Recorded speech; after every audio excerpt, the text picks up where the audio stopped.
Ellen G. White's The Story of Redemption, Chapter 1, The Fall of Lucifer. Lucifer in heaven, before his rebellion, was a high and exalted angel, next in honor to God's dear Son. His countenance, like those of the other angels, was mild and expressive of happiness. His forehead was high and broad, showing a powerful intellect. His form was perfect, his bearing noble and majestic. A special light beamed in his countenance and shone around him brighter and more beautiful than around the other angels. Yet Christ, God's dear Son, had the preeminence over all the angelic host. He was one with the Father before the angels were created. Lucifer was envious of Christ and gradually assumed command, which devolved on Christ alone. The great Creator assembled the heavenly host, that he might, in the presence of all the angels, confer special honor upon his Son. The Son was seated on the throne with the Father, and the heavenly throng of holy angels was gathered around them. The Father then made known that it was ordained by himself that Christ, his Son, should be equal with himself, so that wherever was the presence of his Son, it was as his own presence. The word of the Son was to be obeyed as readily as the word of the Father.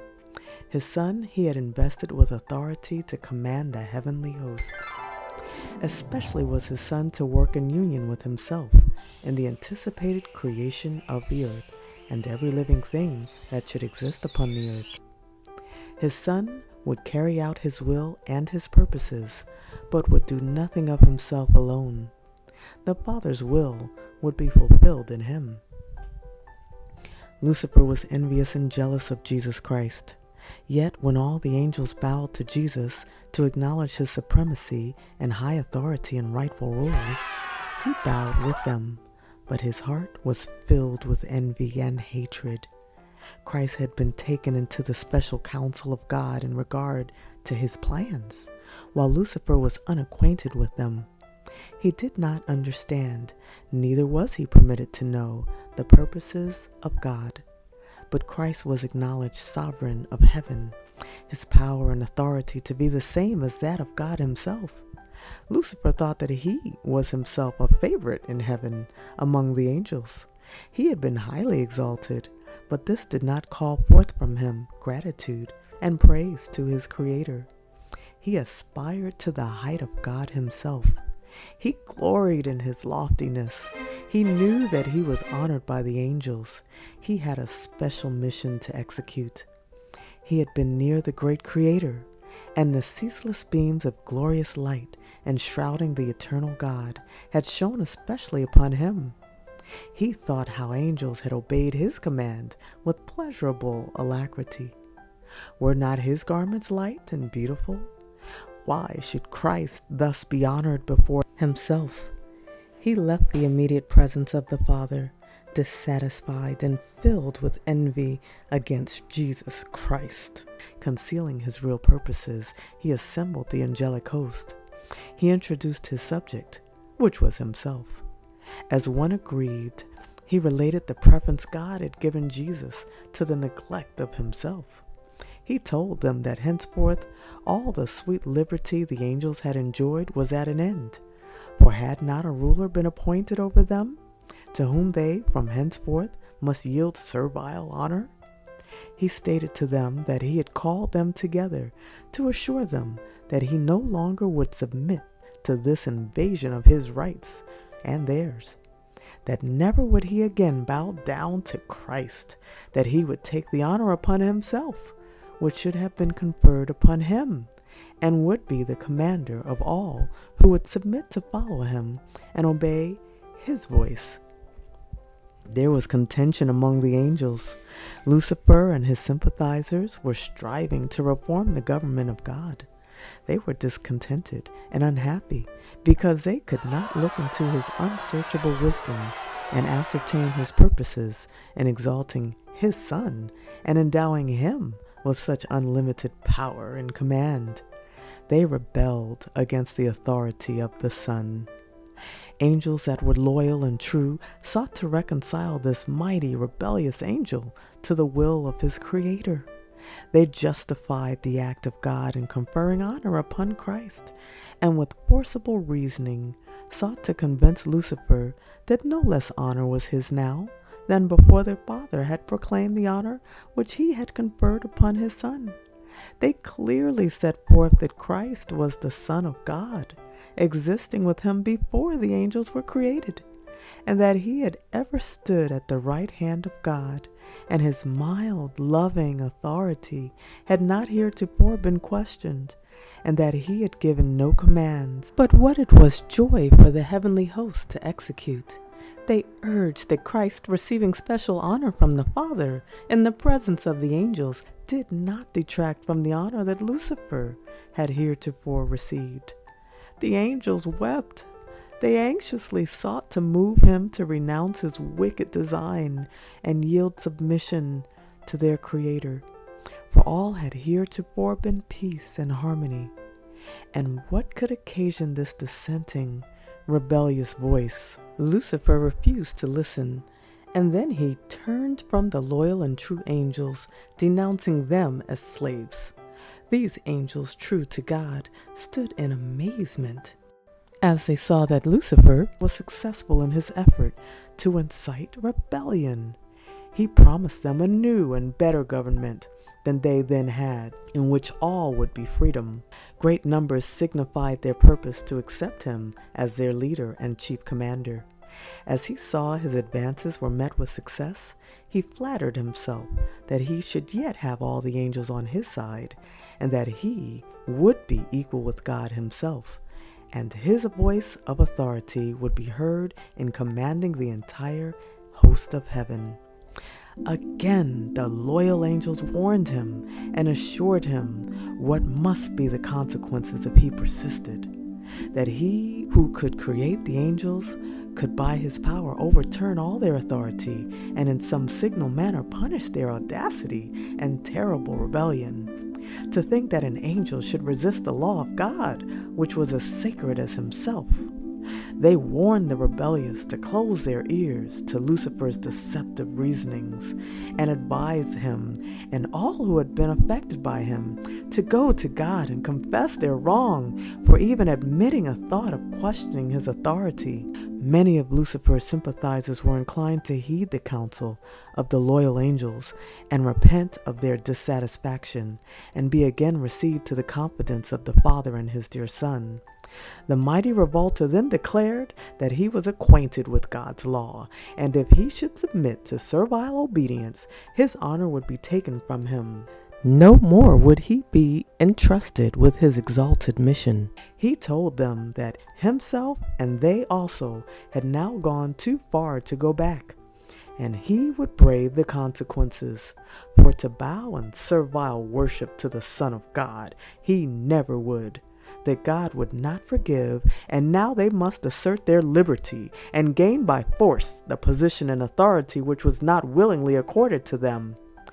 Thus it was that Lucifer, the light-bearer, the sharer of God's glory, the attendant of his throne, by transgression became Satan, the adversary. The loyal angels hastened speedily to the Son of God and acquainted him with what was taking place among the angels. They found the Father in conference with his beloved Son to determine the means by which, for the best good of the loyal angels, the assumed authority of Satan could be forever put down.